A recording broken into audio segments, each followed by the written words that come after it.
everybody. Welcome back to the podcast. So happy you're here with us. I'm Jenn. Kari is here with me today, your co-hosts, for another episode. And today we are talking about burnout versus fatigue, and how do you really know what's going on? So, Kari, if you would agree, I feel like this is a big topic for women. Yeah. A lot of women struggle with either fatigue and or burnout. And so we just wanted to talk a little bit about how you can differentiate those because it's really important, right?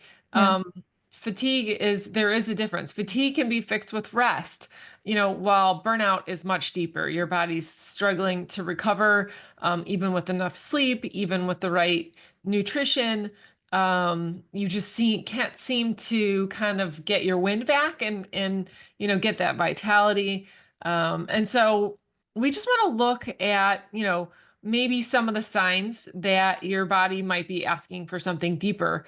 And then, how to kind of recharge if you are in burnout versus just being tired. So, yeah, we just want to get you to understand that if you truly are in burnout, this is something that you probably really should address.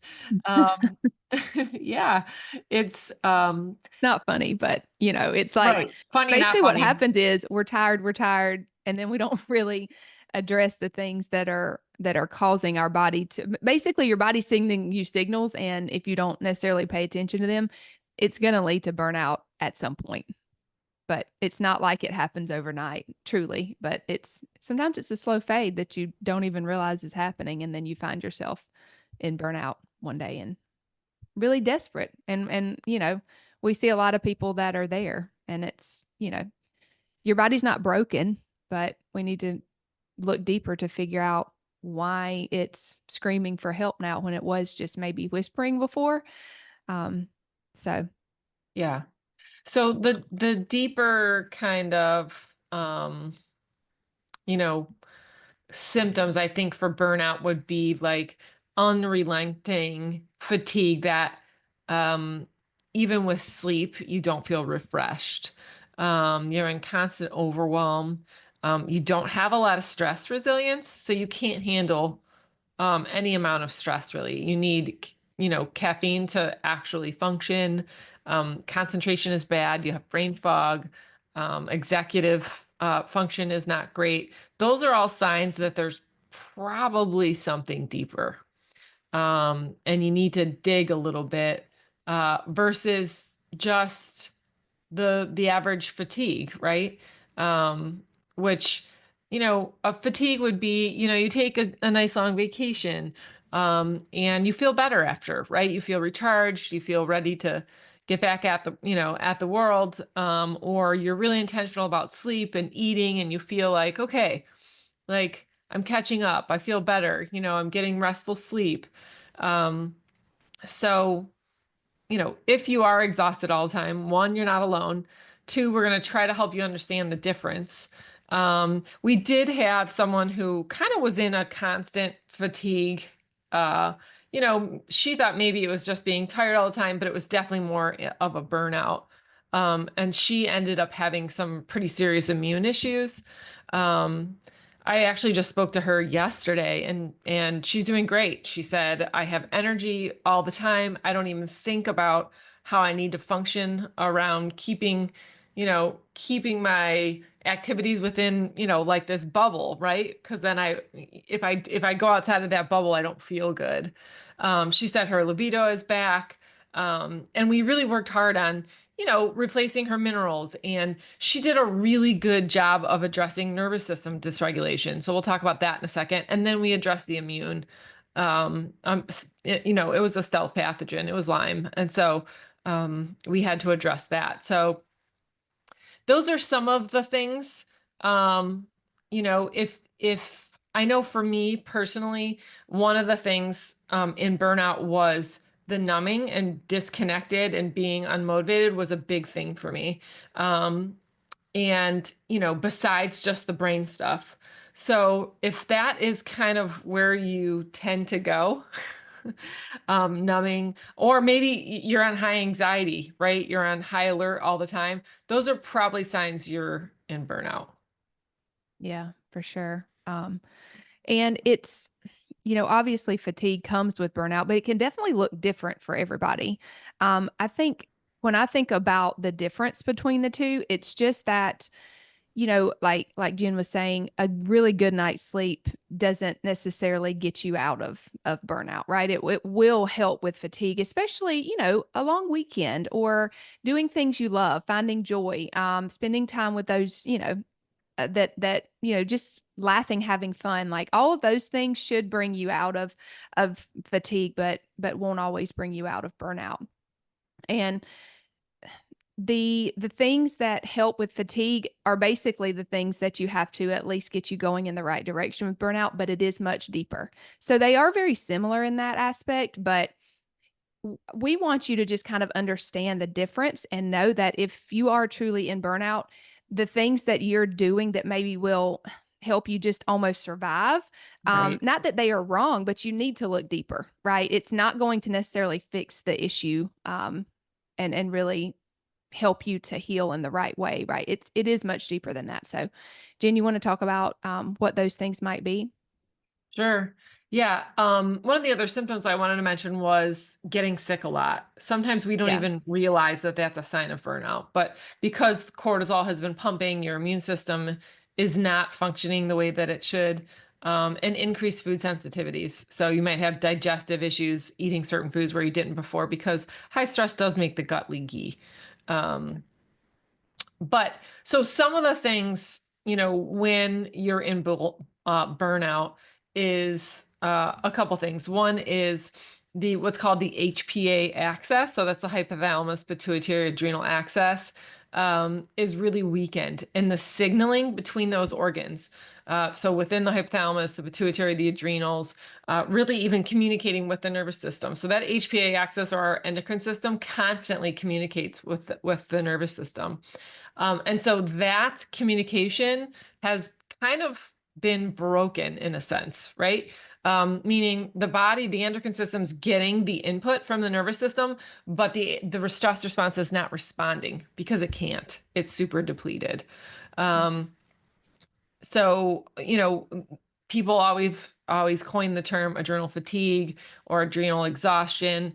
That's kind of, the same kind of concept of HPA axis dysregulation, but it's more involved, right? All those organs really aren't responding. It can be a drained mineral. So we see this all the time on the hair tissue mineral analysis. You'll have, either high or low levels of sodium or potassium, depending on what stage of stress that you're in. If you're in what we consider burnout, it's considered all four low on the HTMA. All four low means low sodium, low potassium, low calcium, low magnesium, which means, yeah, no one's home. We're Your knocking, body has no nothing to one's work answering with. the door. Yeah. um, so that's why your energy's low. You have poor stress resilience. You have more anxiety. You may have depressive symptoms. You're not getting restful sleep. You can't catch up. Those are key signs that those minerals are off. And that's why we use HTMA a lot, is because we can kind of see what stage stress that you're in based on those four main minerals. So mineral, burnout and imbalance is pretty obvious in a lot of those. And then immune dysfunction. We talk a lot about this, in autoimmune, your stealth pathogens like Lyme, EBV. Um, there is always some component of, um, you know, I would say immune dysfunction in burnout. Because again, this has been over long periods of time, and now the body's not coping. And so there's huge inflammatory burden, right? Because the body's under this constant stress, immune stress.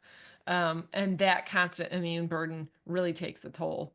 And so that, that shows up in some of the burnout symptoms that we talk about. Do you want to talk about the nervous system? Yeah. And I just think I was just thinking in my head, just like how all of this starts. And it usually starts with us not honoring our boundaries, not really prioritizing rest, maybe saying yes when we need to say no. um, working too much, chasing the wrong things, Right. and so that's how fatigue's, I mean, that will make you fatigued, but over time that will make you really burnt out. And it's really because your nervous system gets super dysregulated and it stays in that action mode, right? It's like that's when you find yourself, you can't sit still, you can't really focus that well. You're just on edge basically all day. And what that does is first, it just depletes your minerals over time. And so that's why that's always a really important place to start, whether it's just fatigue or whether it's burnout. You really have to start with the mineral piece because even when you try to, balance out the immune system and kind of help address some of that, you have to have minerals to do that, or else your body's not going to be able to detox properly. It just, you think about it just at a cellular level, you're asking your body to do something and it doesn't have the raw materials to do it. So, Can't do anything without those minerals. right. So that's Literally. why if we talk about minerals a lot, that's why, Right. right? I mean, basically a lot of dysfunction, whether it's fatigue or, anxiety or just digestive issues, a lot of it does start with our nervous system being off. And that just triggers our minerals to burn through, triggers our minerals to burn quicker. And so that's why everybody that we see is mineral deficient typically in some way, shape, or form. Um, so just when you think about how all of this fits together, I hope that helps you just to kind of get a better picture in your mind about how this happens over time. And, it's not that we should stay in our calm mode all the time of our nervous system, but we have to shift back and forth between them. And if we can't do that because we are not, um, maybe we don't have the physical capabilities to do that, right? It's Yeah, the like we're just, adaptation. Yeah. yeah, right, that kind of gets lost. And so, it's not that we are prescribing you to take a lifelong vacation. I mean, these things aren't feasible, right? But you have to start somewhere.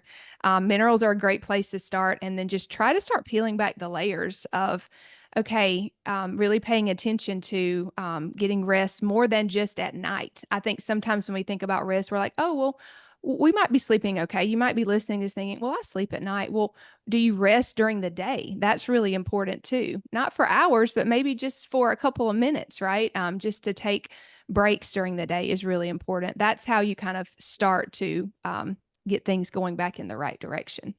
Yeah, and using a lot of the tools that we've talked about Yeah. during the day.